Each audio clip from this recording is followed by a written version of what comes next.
Fala, meus amigos, sejam todos muito bem-vindos ao nosso 231º dia de devocional. E hoje eu quero ler alguns versículos que falam a mesma coisa. Por exemplo, nós temos em Gênesis capítulo de número 15, Deus falando com Abrão.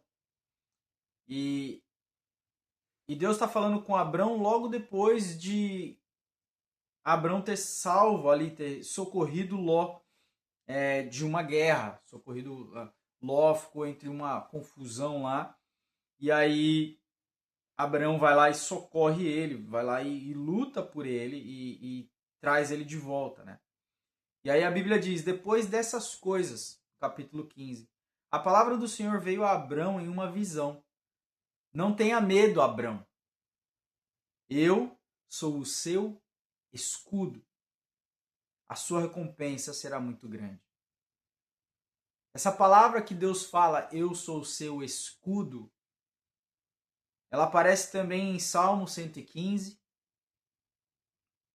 Confie no Senhor, ó Israel, Ele é o seu socorro e o seu escudo. Confie no Senhor, descendentes de Arão, Ele é o seu socorro e o seu escudo. Confie no Senhor, vocês que temem a Ele é o seu socorro e o seu escudo. Aparece 3 vezes em sequência, 3 versículos, né? Salmo 115, 9, 10 e 11. Salmo 91 vai dizer que Ele nos cobrirá com as suas penas e sob as suas asas nós encontraremos refúgio. A fidelidade dele será o seu escudo protetor. Deus, em vários momentos, a gente vai ver também em Deuteronômio 33, em Jó, capítulo de número 15, a gente vai ver em 1 Samuel 17, a gente vai ver em vários versículos onde Salmo 35, por exemplo, vai falar: toma o teu broquel, o teu escudo, levanta-te e vem me socorrer. Quando nós passamos por momentos de guerra e momentos de luta, geralmente a gente precisa de duas coisas. A gente precisa de uma defesa e de um ataque, certo? Basicamente, quando a gente fala aqui nesse contexto bíblico, eram de guerras travadas com espadas e escudos, lanças, escudo, flechas e por aí vai. Quando a gente vai para Efésios, capítulo de número 6, fala para a gente se revestir da armadura de Deus, porque a nossa luta não é contra a carne nem contra sangue, é uma luta espiritual. Então, levando o contexto que a palavra nos mostra claramente que o Senhor é o nosso escudo, Ele é aquele que nos protege, Ele é aquele que nos defende. E falando na armadura de Deus, que é a espada do Espírito e o escudo da fé. É o escudo da fé que nos protege dos dardos inflamados do maligno. Eu preciso pensar e refletir muito bem sobre... Tá certo, então o Senhor é o nosso escudo. Como é que funcionava um escudo naquele tempo? Qual era a utilidade de um escudo? Qual era, né, além de se defender de espadas, de se defender de flechas, também era usado para empurrar, também era usado para afastar os inimigos que estavam muito próximos, também era usado para bloquear a visão dos inimigos quando você estava tentando ali trocar de arma ou pegar uma nova arma. Então o escudo, dependendo do seu tamanho, se era menor, o broquel era um menor, né, era um mais redondinho, pequeno. Tinha o escudo de torre, que eram os grandões, que encaixavam no chão ali para formar como se fosse uma parede. Então, o escudo ele tem muitas utilidades, ele tem muitas formas de serem usados, né? Às vezes até para o próprio ataque, quando você ficava sem espada, você ficava sem uma faca ali, você recebia um impacto, então você usava o escudo para combater ali o inimigo e dar uma pancada nele.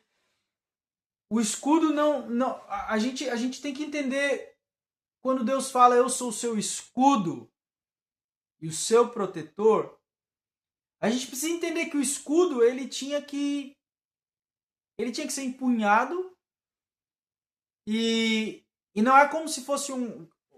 O que eu quero que você entenda, e é isso que eu penso muito sobre o escudo, é que os escudos não tinham ali um amortecedor. Os escudos não tinham um... Você está segurando o escudo com o seu próprio braço, geralmente no antebraço, né? Você passava a mão ali entre as alças e ele ficar aqui no seu antebraço. Então, de fato, o escudo ele não tinha um airbag. Ele não tinha um escudo propriamente dito, o verdadeiro, né, como é descrito na palavra que os guerreiros usavam.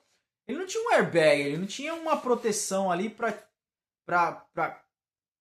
um start-stop, né, aquela borracha que a gente vê em compressores, por exemplo, que para a vibração, né?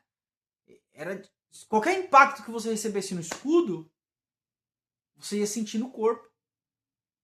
Mas, obviamente, não um impacto fatal, não um impacto que iria ali acabar com a sua vida, né? Aquilo que viria para acabar com a sua vida, o escudo te protege contra aquilo. Mas você ainda sente alguma coisa, você ainda sente parte daquela força que vinha contra o escudo, ainda passa um pouco para o seu corpo, ainda passa um pouco para você. Por isso que você tinha que estar fortalecido, para que quando você levasse uma pancada, você conseguia suportar aquela pancada e revidar, obviamente, ali com a espada que você carregava na outra mão. Então, quando a gente olha para um escudo, a gente entende que não bloqueia 100% de tudo, mas ele bloqueia muita coisa.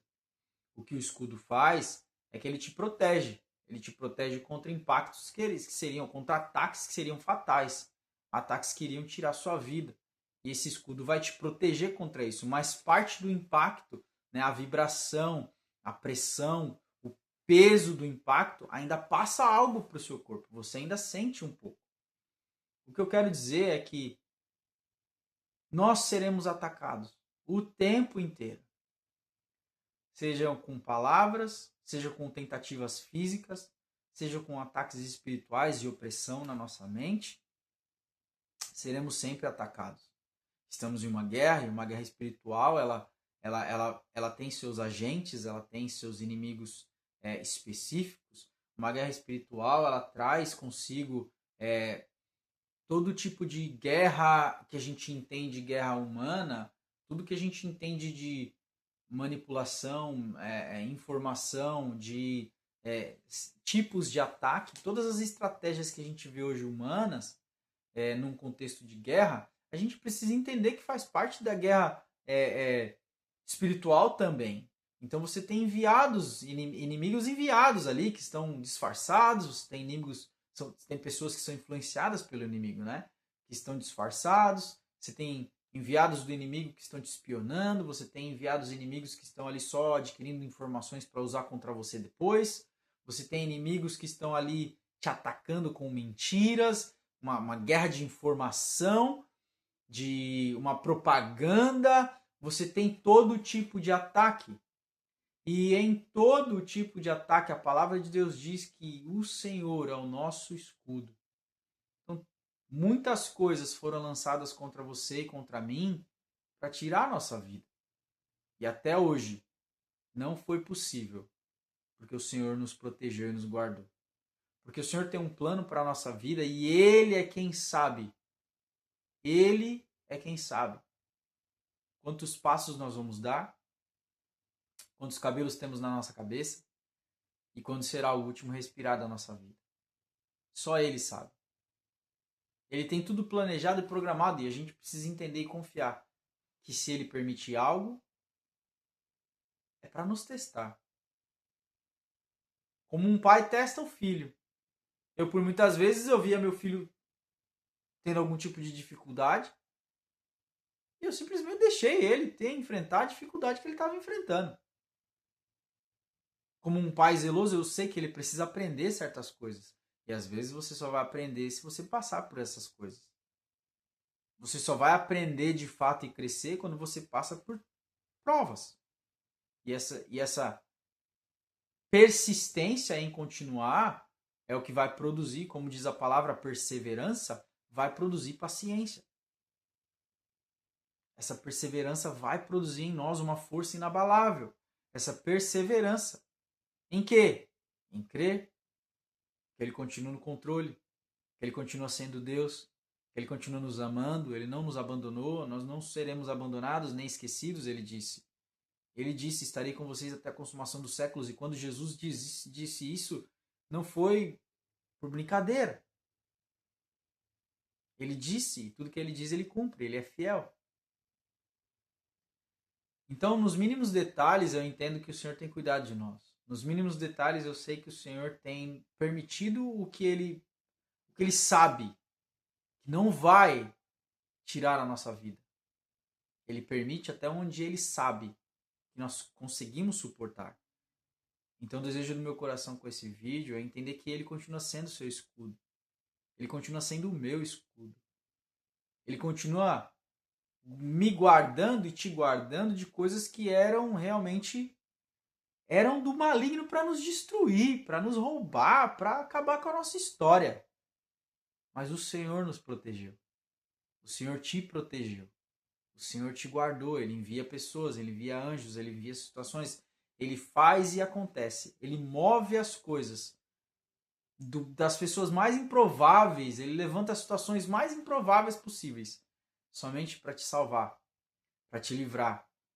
Para que aquela linha onde a sua vida seria de fato ceifada não seja afetada. Você está vivo. Você está bem. Foi só um susto. Foi só a pancada que veio e você sentiu somente parte do impacto. Mas ele te guardou, ele te protegeu. É difícil a gente mensurar isso. Mas quando eu paro para testemunhar dos tantos e tantos milagres que já experimentei na minha vida, desde quando eu me conheço como gente, desde muito antes de conhecê-lo, coisas terríveis aconteceram conosco, mas em todas elas, o Senhor nos guardou. Quando eu ainda não pensava nele, ele já sabia o meu nome. Quando você ainda não pensava nele, ele já sabia o seu nome. Continua confiando que ele tem te guardado. Porque ontem nós lemos o texto e ele diz: ele sabe da nossa estrutura. Ele sabe que somos pó. Ele sabe que nós não suportamos nada. E que sem ele, estaríamos condenados. Estaríamos perdidos. Então, enquanto houver fôlego, ainda há esperança. Enquanto houver fôlego, eu ainda posso louvar. Enquanto ainda há fôlego, eu ainda posso agradecer. Enquanto ainda há fôlego, eu ainda posso amar. Então, enquanto tiver fôlego, louve ao Senhor. Desesperadamente louve ao Senhor. Porque Ele é bom. E a sua misericórdia dura para sempre. Graças ao grande amor de Deus, é que não somos consumidos. Se renovam a cada manhã. Grande é a tua fidelidade. Ele é fiel. E Ele te ama. Não esqueça disso. Ele é o seu escudo. E grande será a sua recompensa. Amém? Deus abençoe sua vida. E até amanhã.